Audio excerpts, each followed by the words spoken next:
Hello everyone, आशा करता हूँ आप लोग अच्छे होंगे और सेफ होंगे।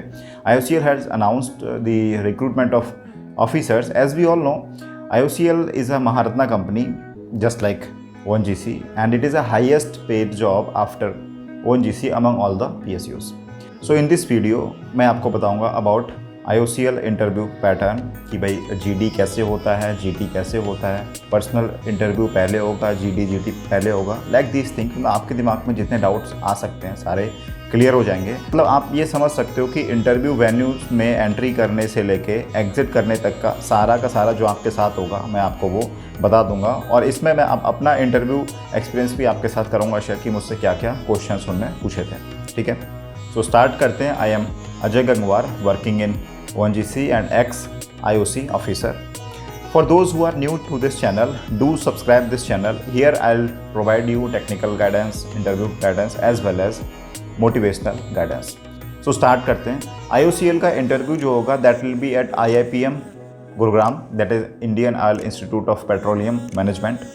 वहाँ पे आप गेट पे जब जाएंगे तो आपका ऑलरेडी से वहाँ पे आई कार्ड बना रहेगा जिस पे आपका photo, roll number, like this things लिखी होंगी और साथ में एक ग्रुप का नाम भी आपका लिखा होगा, क्योंकि वो एक दिन में बहुत सारे स्टूडेंट्स को बुलाते हैं तो वो ग्रुप्स में डिवाइड कर देते हैं। तो पहले ही आपको बता देते हैं कि आपका ग्रुप ये वाला है। देन नेक्स्ट स्टेप है प्रेजेंटेशन।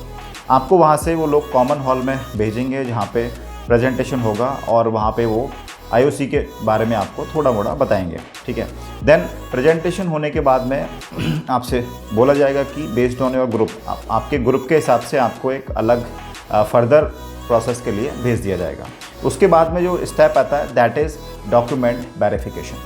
तो डॉक्यूमेंट वेरिफिकेशन आपका होगा ग्रुप वाइज, जिस भी ग्रुप में होंगे उस ग्रुप के पर्टिकुलर एक अलग उनने बनाया एरिया, वहाँ पे आपको जाना है। अदर किसी ग्रुप का अदर बना हुआ, इस टाइप से जो है जितने ग्रुप हैं उतने उनने फैसिलिटीज़ अंदर बना के रखी हुई हैं।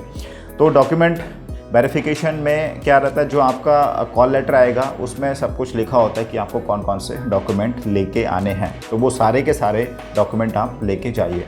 अगर डॉक्यूमेंट वेरिफिकेशन में रिजेक्ट होते हैं तो वो इमीडिएटली आपको वहाँ से उसी स्टेप से वापस हो जाना है, कोई आगे इंटरव्यू आपके लिए नहीं देने दिया जाएगा।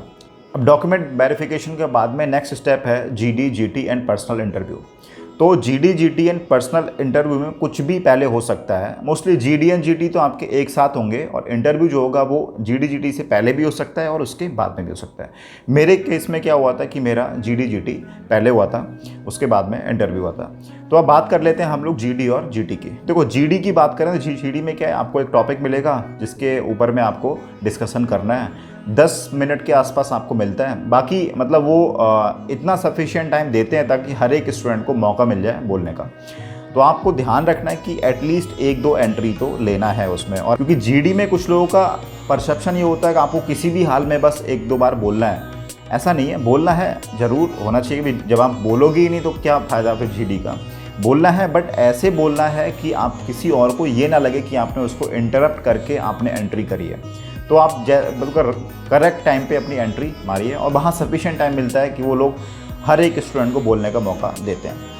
नेक्स्ट उसके बाद आपका आएगा GT, ग्रुप टास्क। GD के बारे में सबको पता होता है, लेकिन ग्रुप टास्क जो है हर जगह नहीं होता है। बहुत कम इंटरव्यूज़ में आपको ग्रुप टास्क मिलेगा सीखने को, तो उसके बारे में थोड़ा हम बात कर लेते हैं। तो सपोज़ ग्रुप टास्क में टॉपिक दिया गया ग्लोबल वार्मिंग, तो उसमें आपको क्या करना है, ग्लोबल वार्मिंग के जो मेजर्स हैं उसको आपको अरेंज करना है सिस्टमेटिक वे में, सारे ग्रुप में डिस्कशन करके। मतलब जो ग्रुप मेंबर्स हैं आपस में डिस्कस करके, और आप भी इन्वॉल्व करो उसको। कुछ 1-2 पॉइंट्स आपको क्या उसमें रखने हैं, जो भी एक मेन बंदा रहता है जो लिख रहा है सारे पॉइंट्स, उसके बाद साथ में डिस्कशन करो ताकि उनको लगे हाँ आप अपने इनपुट दे रहे हो। ऐसा नहीं करना बिल्कुल चुपचाप बैठ जाना है, नहीं।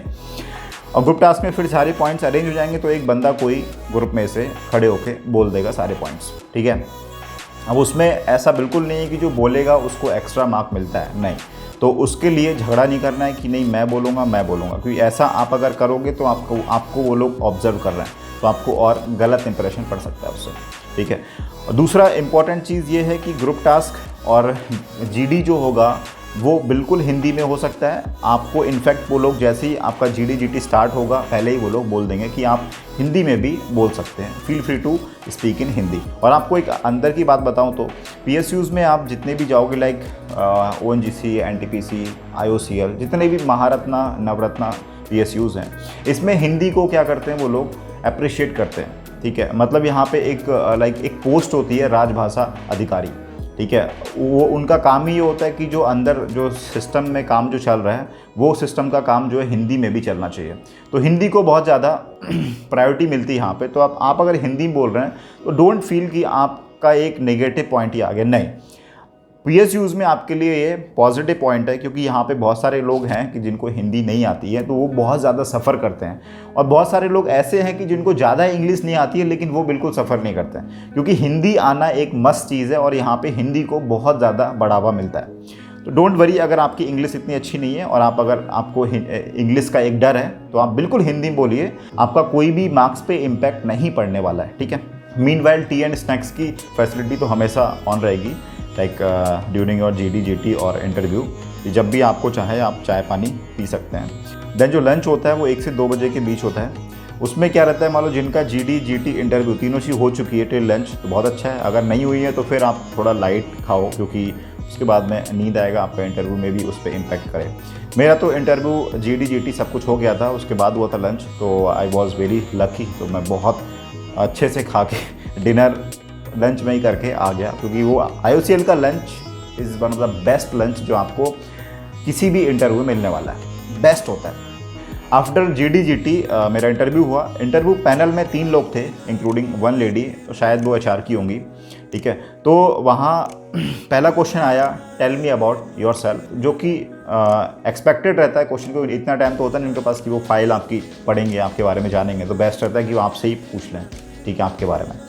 द नेक्स्ट आया question, from where I complete my internship. तो मैंने बता दिया भाई I did my internship at IFFCO Aonla plant. Then they asked tell us about the urea generation in brief. Then मैंने बता दिया। तो यहाँ तक इंटरव्यू मेरा इंग्लिश में हुआ। देन उसके बाद में इंटरव्यू स्टार्ट हो गया हिंदी में। उन्हें बोला कि आपने जो इफ्को प्लांट में ट्रेनिंग की, तो वहाँ पे पावर जनरेशन के लिए वो लोग क्या यूज़ कर रहे थे। तो मैंने बता दिया they were using gas based plant. ठीक है, देन उन्होंने पूछा कि what is a Brayton cycle. Brayton cycle और उसको ड्रॉ करना है, तो उसी रूम में एक वाइट बोर्ड रहता है, वहाँ पे आपको उन्होंने बोला ड्रॉ करने को, तो मैंने ड्रॉ कर दिया ब्रेटन साइकिल। तब वहाँ से एक ट्विस्ट स्टार्ट हुआ। थर्ड वाले सर थे, उन्होंने मुझसे पूछा कि क्या आपका कोई क्लोज फ्रेंड है। मैंने कहा हाँ सर, बहुत सारे फ्रेंड्स हैं। तो बोले कोई एक क्लोज फ्रेंड का नाम बताओ। ठीक है, बता दिया मैंने। देन वो पूछते हैं कि क्या कभी आपका झगड़ा हुआ था उससे। तो मैंने कहा सर झगड़ा तो हुआ एक बार, झगड़ा रियल चीज़ थी, जो रियल था। मैंने कहा ठीक है, वही मैं रियल बताता हूँ। तो ठीक है, हुआ झगड़ा। फिर ये सब जब ऐसे क्वेश्चंस आ रहे तो मेरे दिमाग में बैक एंड पे चल रहा था कि यार क्या हो रहा है, लग रहा है इन्होंने कुछ ऑब्जर्व कर लिया मुझ में कि अब इनको मेरे को सेलेक्ट नहीं करना है, तो बस थोड़ा इंटरव्यू का टाइम थोड़ा निकल जाए, इसलिए मुझसे ऐसे क्वेश्चंस पूछे जा रहे हैं। लेकिन ठीक है, वो क्या कुछ ऑब्जर्व करना चाह रहे होंगे। देन उन्होंने पूछा कि आपका झगड़ा हुआ तो मारने पीटने का मन हुआ होगा, आपको गुस्सा आया होगा। तो मैंने कहा सर गुस्सा तो बहुत आया था and we had fight of words, but मारने पीटने का मन नहीं हुआ। तो मे बी इसमें यही है लॉजिक कि वो मेरे एग्रेसिवनेस को चेक करना चाह रहे हो, या भगवान जाने या वही जाने क्या जो है मुझसे पूछना चाह रहे होंगे वो। इंटरव्यू ख़त्म हुआ। ख़त्म होने के बाद में मेरे को तो यही लगा कि यार मेरा शायद सिलेक्शन ना हो, कि ऐसे क्वेश्चन पूछा है तो मे बी कुछ मुझसे कुछ गलती हो गई होगी या कुछ ऐसा हुआ जो मुझ में उनने ऑब्ज़र्व किया होगा।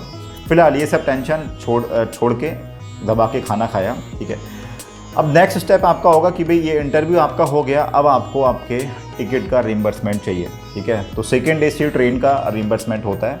आपके पास टिकट होना चाहिए, हार्ड कॉपी होनी चाहिए टिकट की, वो दिखा के आप ऊपर सेकंड फ्लोर पे जाके वहीं पे फाइनेंस सेक्शन है, वहाँ पे जाके आपको रिफंड मिल जाएगा, कैश में मिल जाता है रिफंड। बट फाइनली जब रिज़ल्ट आया, आई वॉज सेलेक्टेड, तो मुझे लगा शायद वो क्वेश्चन जो पूछा था उन्होंने वो मेरे एंगर को जज करने के लिए पूछा होगा। बट ठीक है, उस टाइम में मुझे नहीं लगता कोई किसी का अगर मारपीट की भी होगी तब भी कोई बोलेगा कि मैंने हाँ मारपीट की थी।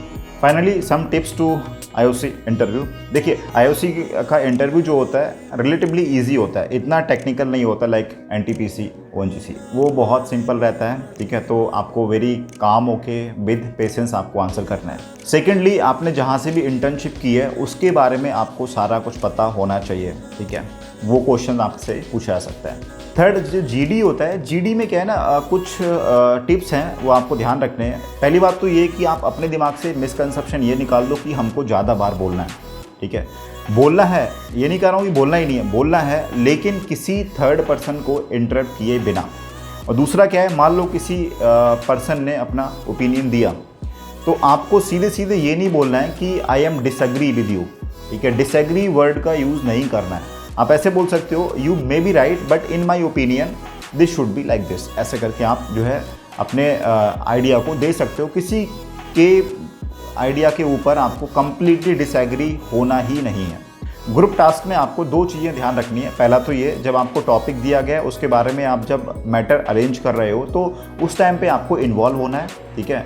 और सेकेंड पॉइंट ये कि जो कंक्लूजन बोलेगा, अगर आप हो तो बढ़िया है, अगर आप नहीं हो वो बोलने वाले, तो फिर क्या है, बिल्कुल फाइट नहीं करना है कि आपको नहीं मैं ही बोलूँगा, ठीक, बिल्कुल नहीं, क्योंकि ऐसा कोई लॉजिक नहीं है कि जो बोलेगा उसको एक्स्ट्रा मार्क मिलता है, नहीं। तो पूरा डेकोरम मेंटेन करना है।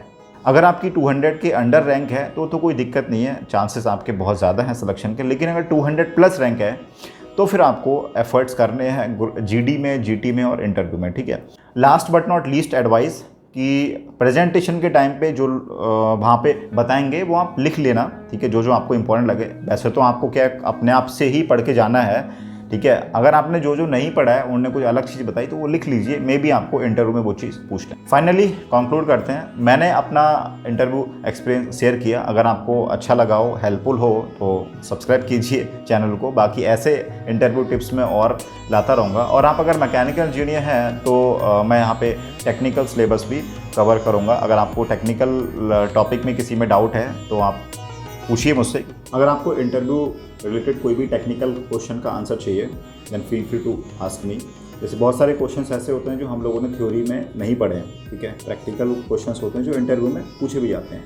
Like these questions may be on the engines, pumps, compressors, ठीक है। इंजन्स में अगर मैं आपको एक दो क्वेश्चन बताऊँ तो like what will happen if we add diesel into the petrol engine और petrol into the diesel engine. या ऐसा आ सकता है कि why the petrol engines are having more pickup और why the diesel engines are having more power, like these things. तो ऐसे इंटरव्यू क्वेश्चंस जो होते हैं ये प्रैक्टिकली क्वेश्चंस ही हैं, थ्योरी में आप नहीं पढ़ोगे इनको, ठीक है। तो ऐसा कोई क्वेश्चन अगर आपके दिमाग में है, आपको नहीं आ रहा है आंसर, तो आप मुझसे पूछिए। बाकी क्योंकि मैं प्रैक्टिकली भी I am dealing with the engines, compressors, pumps, ठीक है, तो इन सब के बारे में आपको मैं अच्छे से बता पाऊँगा, मुझे ऐसा लगता है। सो स्टे कनेक्टेड, मिलते हैं हम लोग नेक्स्ट क्लास में। Till then take care, bye bye.